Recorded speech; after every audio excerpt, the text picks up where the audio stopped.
Ito nga lang yung pangit sa kanya, nagbabara siya. Kapag ka nauubusan siya ng bala, nag-open slide siya. Bali yung ganitong problema, di naman nangyayari to sa mga traditional na spring type airsoft pistol. Ito lang, baba nyo lang yung slide stop niya. Oh, yun mga kabataan airsoft, bali meron na naman ako ipapakita sa inyo. At ang ipapakita ko sa inyo ngayon ay isang spring type airsoft pistol. Ito yung takedown version ng mga spring type airsoft pistol. Pag sinabing takedown version, ayun yung mga spring type airsoft pistol na nababaklas na parang gas blowback airsoft pistol o parang mga gas type airsoft pistol. Ganun sila baklasin tulad ng sa GBB. Kaya lang ang disadvantage lang na isang spring type airsoft pistol na takedown version ay mas mahina siya kumpara sa mga traditional na spring type airsoft pistol tulad ng S2D, C2A, K35DA, tsaka K1170 at iba pa. Ayun lang yung disadvantage siya, mas mahina siya, nasa 130 to 140 FPS lang siya kung di ako nagkakamali. Pero i-chrono test natin mamaya para makita natin kung gaano siya kalakas. Ngayon, ito nga yung T9. Isa siyang replica na Beretta M9. Ngayon, tingnan natin kung ano nga ba yung itsura niya. Ayan, sa loob ng box niya, meron ditong lagayan ng silencer pero wala siyang kasamang silencer. Ngayon, ito na nga yung itsura ng T9. Ayan, kung mapapansin nyo, silver yung kanyang kulay. Silver yung kanyang slide, pati yung kanyang barrel, pati yung kanyang frame, silver din yan. Pero ang kanyang lever, trigger, tapos slide stop, tsaka yung kanyang grip, hammer, kulay itim yan. Pati ang kanyang magazine, meron siyang single stock na 14 rounds na magazine capacity. Yan, kulay itim din yan. Tapos meron siyang engravings dyan. Yan, may mga nakasulat dyan na US 9mm, M9 Beretta USA. Yan, may logo din ng Pietro Beretta. Tapos meron ditong M9 tsaka yung kanyang code na 019. Kabila meron din, no? May nakalagay na ASI tapos mga number. Siguro parang production date to, yung ASI na yan. Meron din dito nakalagay sa kanyang frame na US 9mm M9 Beretta USA. Ngayon, baklasin na natin siya. Kailangan pagbabaklasin nyo siya, hindi siya nakakasa.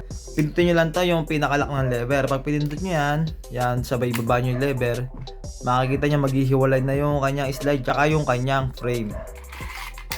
Yan.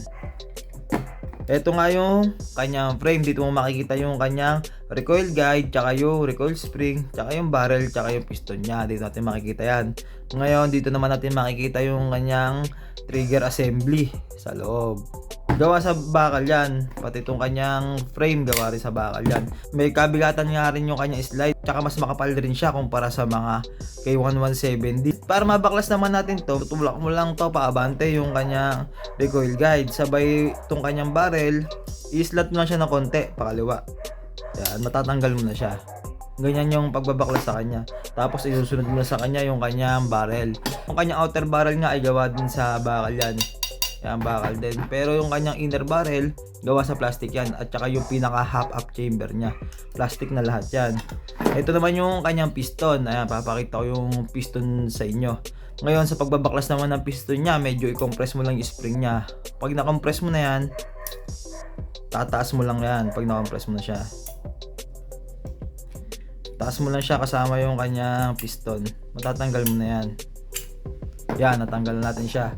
Ito nga yung itsura ng kanyang piston tsaka ng spring ng kanyang piston. Kung mapapansin nyo, mas maliit yung spring nya tsaka mas kakaunti yung tension nya kumpara sa mga traditional na spring type na mas mahaba tsaka mas malakas yung spring nya, mas mahirap pigain.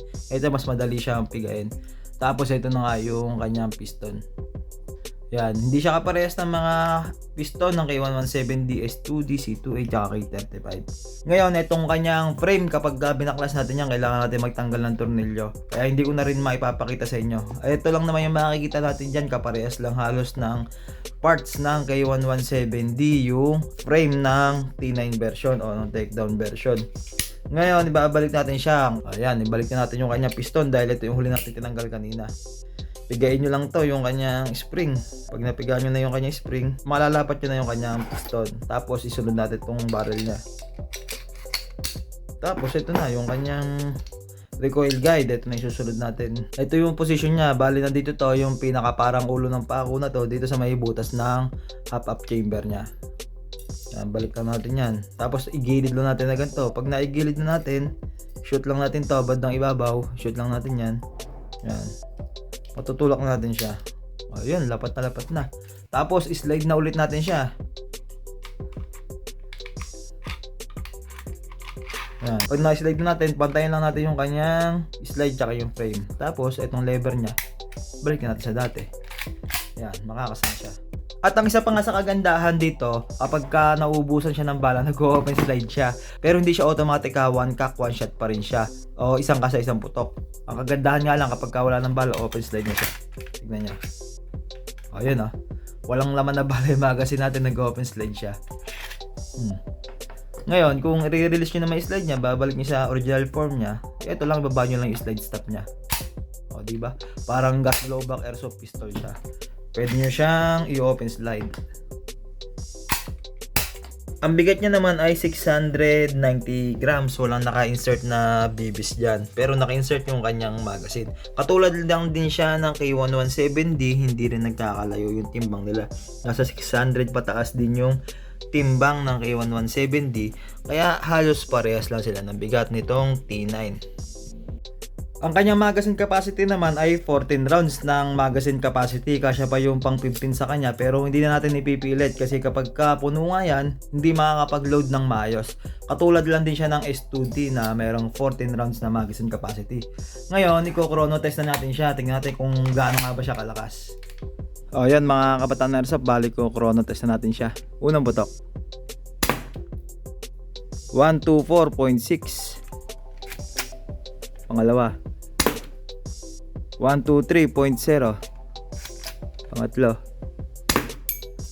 127.5. Pangapat, nagbara. Pangapat, 126.4. Panglima, 127.2. O yan mga kabataan airsoft, bali nagre-range nga lang siya ng 120 hanggang 130 fps. Ganyan lang siya kalakas. Kaya kung ibabaril natin siya dito sa karton, hindi naman siya bumubutas, bumabakat lang siya. Yan. So may time pa na nagbabara siya kasi nagdo-double feed siya. Ayan lang yung pangit dito pala sa T9 na to o sa takedown version. Ayan, nagma-malfunction siya mga kabataan airsoft. Ayan. Ayan, ubos na yung bala niya kaya nag-open slide na siya. Ayan, bali tetestingin natin doon sa may mga puno ng saging na yan. Tignan natin kung aabot ba yung 120 to 125 fps doon. So, ay, maabot naman kahit paano.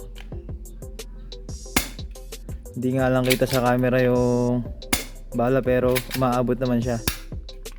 Ito nga lang yung pangit sa kanya, nagbabara siya. Hindi ko alam kung sa magazine ba yung problema, pero mapapansin natin nagdo-double feed siya kapag pagkayari nating ikak. Bali yung ganitong problema di naman nangyayari to sa mga traditional na spring type airsoft pistol. Kaya kung mapapansin nyo kapag open slide na siya, try natin papakita ko sa inyo. Ayan, open slide siya, limbawa, tapos may bala. Tignan nyo,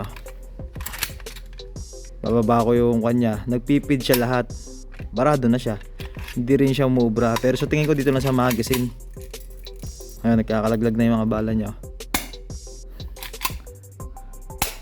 Ayan, ang napansin ko sa kanya, madalas siyang nagbabara kapag i-slide natin siya. Pero sa tingin ko sa magazine lang yung problema kasi medyo maluwag siya maluwag yung magazine.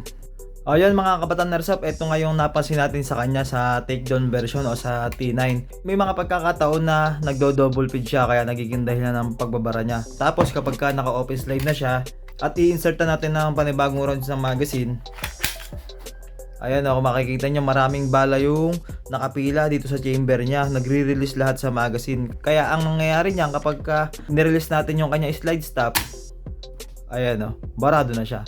Ito lang yung pangit dito sa T9 version na to. Tsaka bukod nga sa mahina na siya, ganito pa yung nangyayari sa kanya, nagbabara siya. Ngayon para sa akin maganda lang tong ganito kapag gusto mong magbaklas, gusto mong mapag-aralan kung paano nga ba yung magbaklas ng ganitong mga unit. Kasi nga may pagkakaparehas naman to sa mga gas blowback airsoft pistol tsaka sa firearms o sa tunay na bereta.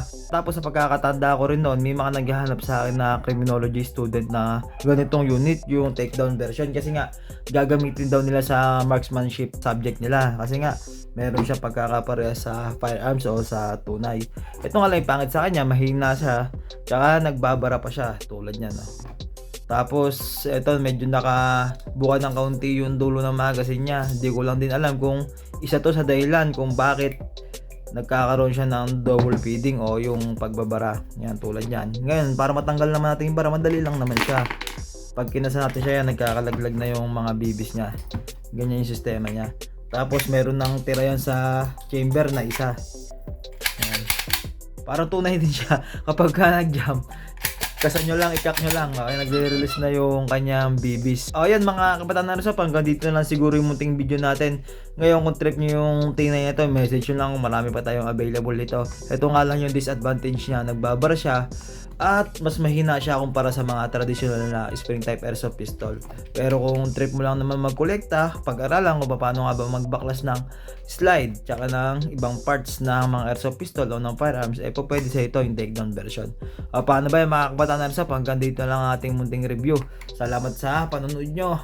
Bye bye!